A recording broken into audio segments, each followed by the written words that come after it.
This video is going to be a clear breakdown of some of the information from chapter 1, because I know that for those of you who didn't have a foundational understanding of the Enneagram system, you found it to be too confusing or complicated.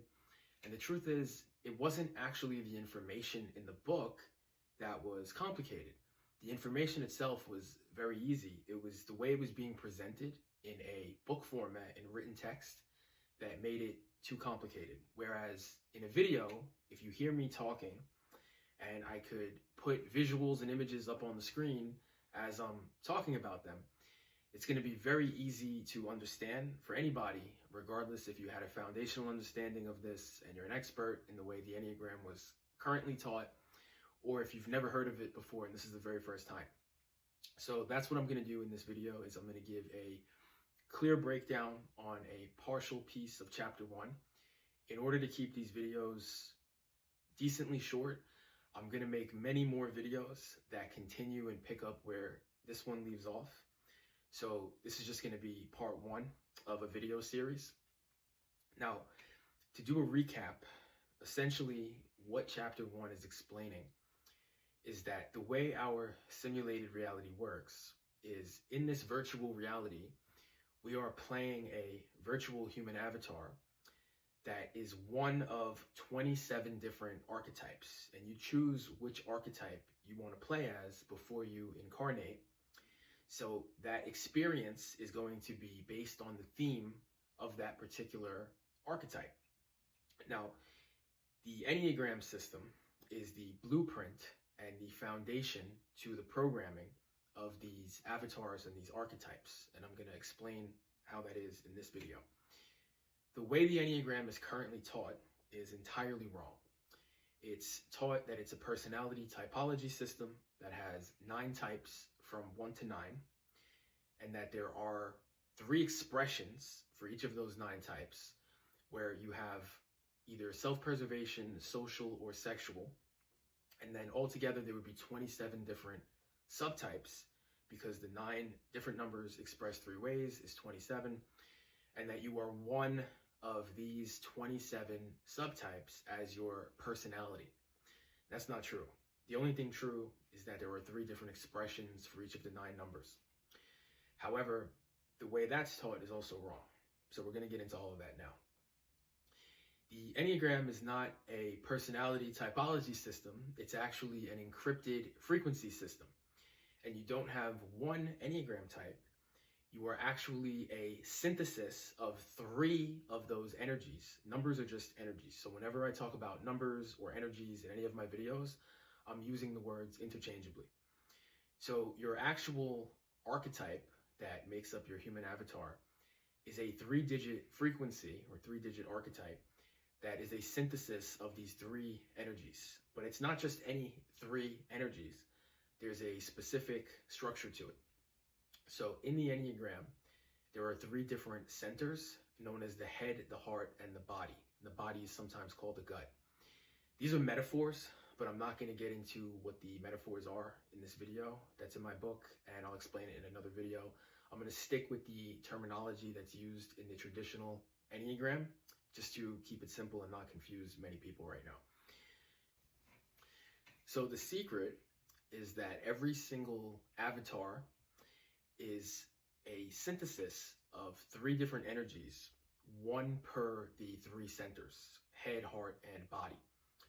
So in the heart center, you have energies 2, 3, and 4.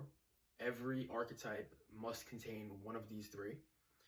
In the head center, you have energies 5, 6, and 7.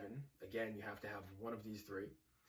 And then in the body or gut center, you have energies 8, 9, and 1, and you have to have one of these 3. So when you take all of the different combinations that you get from one type per center, that creates 27 unique archetypes. And I will put them on the screen here now. They are listed in numerical order, just for simplicity purposes, and I put the names that I've assigned to each one next to them as well.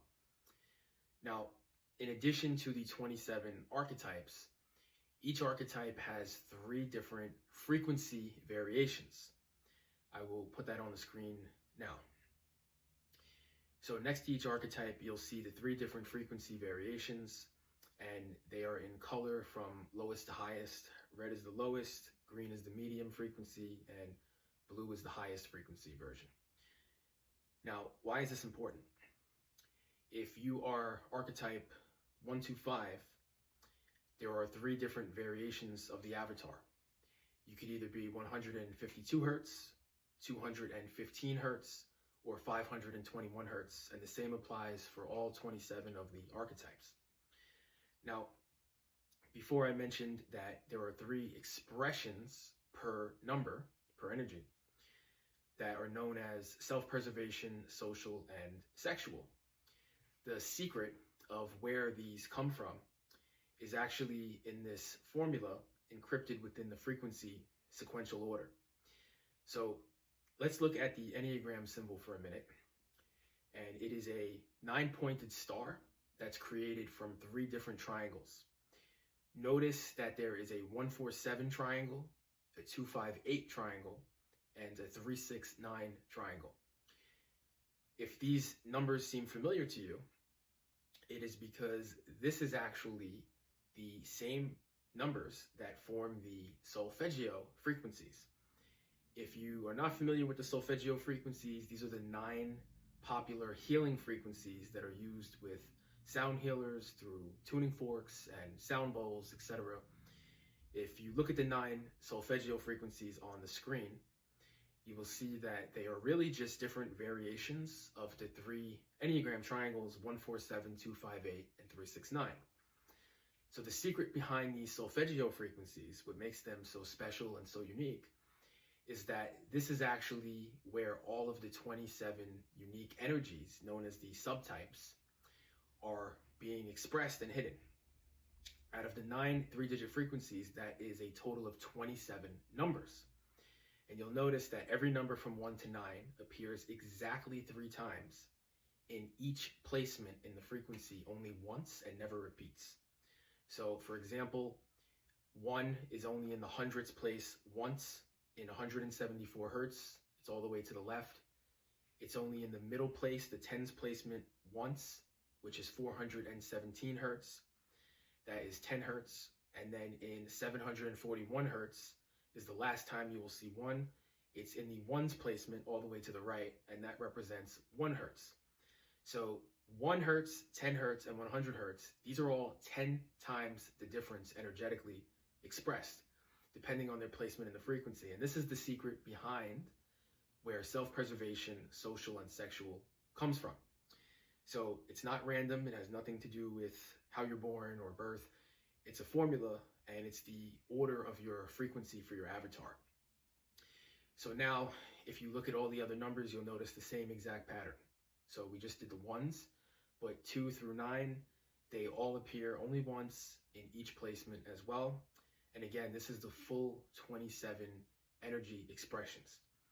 Now, if you were to read chapter 8 of my book, I have the individual energy summaries for all 27 of these, as well as in chapter 9, I did a general archetype summary as well. However, only about 75-80% of people are going to resonate 100% with the summaries in chapter 9, because those are just a general archetype summary. They're not factoring in the 3 frequency variations per archetype that we discussed before.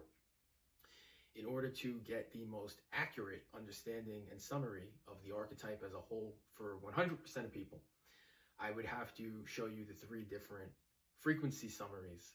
I just didn't want the book to be like 600 pages. So for now, you could read chapter 8 and you could read all of the individual energy summaries, and you'll find your 3. And then that will give you the most accurate breakdown of your avatar and your archetype. So this video, I'm going to end it here. I just wanted to make sure that this was clear. And I will post more videos very shortly that pick up where this left off and go into much more detail of things in the book.